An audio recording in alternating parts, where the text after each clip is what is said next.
What's going on YouTube? This is Ross's Reef bringing you an update of the Nuvo Fusion 20-gallon reef tank. I got a bunch of new stuff that I want to show y'all since I did my last video. This video is going to be a 4-month update, I believe, or pretty close to it, of the reef tank since it's been set up. It's been going really good, guys. I really am enjoying this tank right here. As you can see, I have a bunch of coral, a bunch of fish now that are finally doing good. I'm really happy with the way this tank has turned out. This is like I said, the Nuvo Fusion 20-gallon tank. It is an all-in-one system, and in case any of y'all don't know what an all-in-one is, basically an all-in-one basically means that it has built-in filtration into the back of the tank. That way you don't need to have a sump if you don't want. I like this system. I don't know if I get a bigger tank, if I'll have another all-in-one or if I'll go with a sump. I've had very good success with this so far.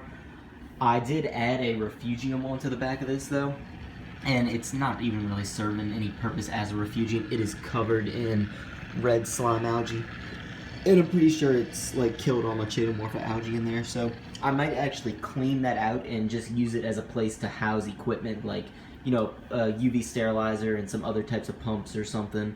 But other than that, you know, it's doing really good.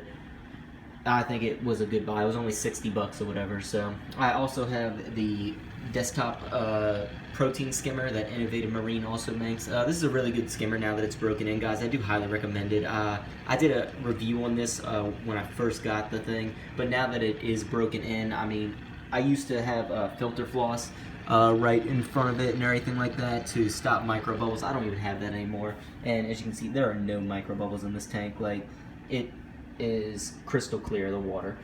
Let me go over some of the new stuff that I have in the tank. A bunch of new corals. I did get a bubble coral, as you can see right here. Also an acan, which is really huge right here, these two heads. I had this little Monty right here. It was just kind of chilling up here for a long time. I finally found a place that I want to mount it, so I put it right there. I got a Recordia, which is over here, which is closed up. Normally it's pretty big when it's open. My starfish moved all the way back there. I did move my Kenya tree over here. If some of y'all remember, I did have it over here.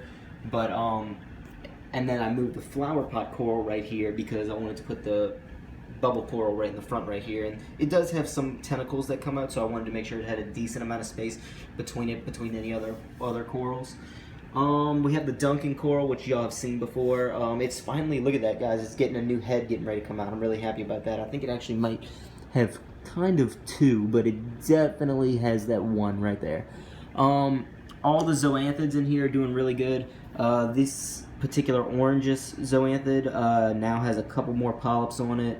My Rastas over here have 2 new polyps. You can see that one underneath there, kind of.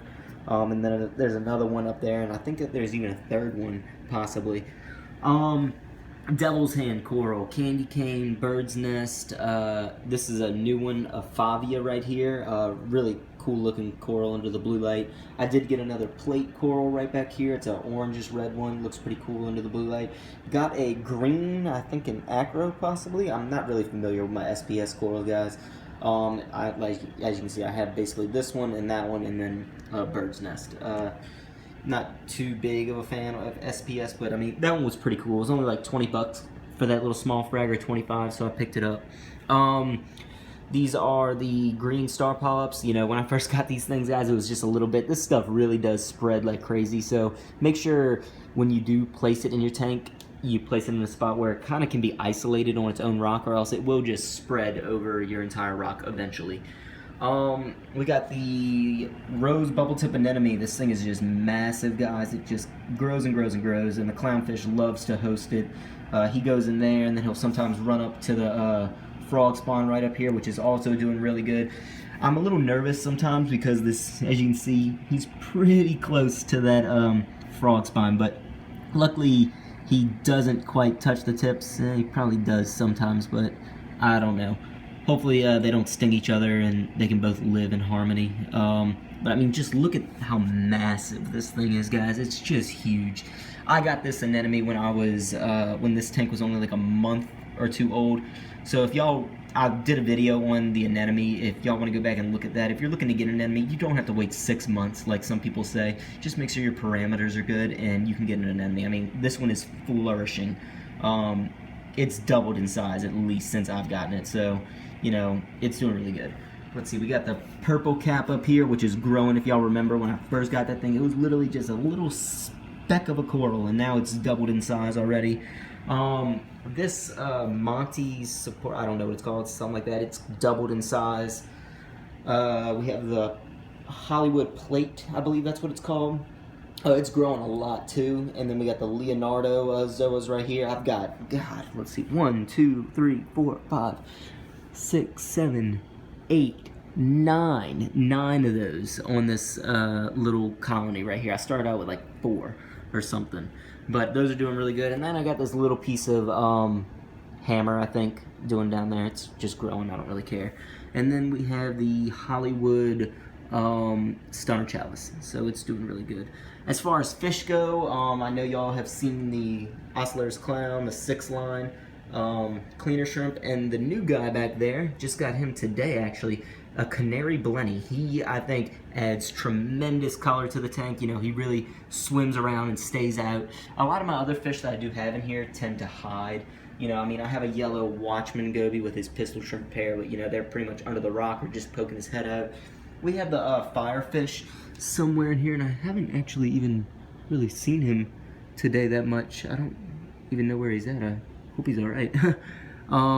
Let's see, we have the fire shrimp right here, and then we have the purple lobster right there, peppermint shrimp, the starfish, and any other fish in here? I think that's pretty much it. You know, a couple snails and stuff like that, but yeah guys, that's pretty much the tank. It's going really, really good. I've had to up my calcium dosage on this thing a lot, just due to the abundance of corals that I have.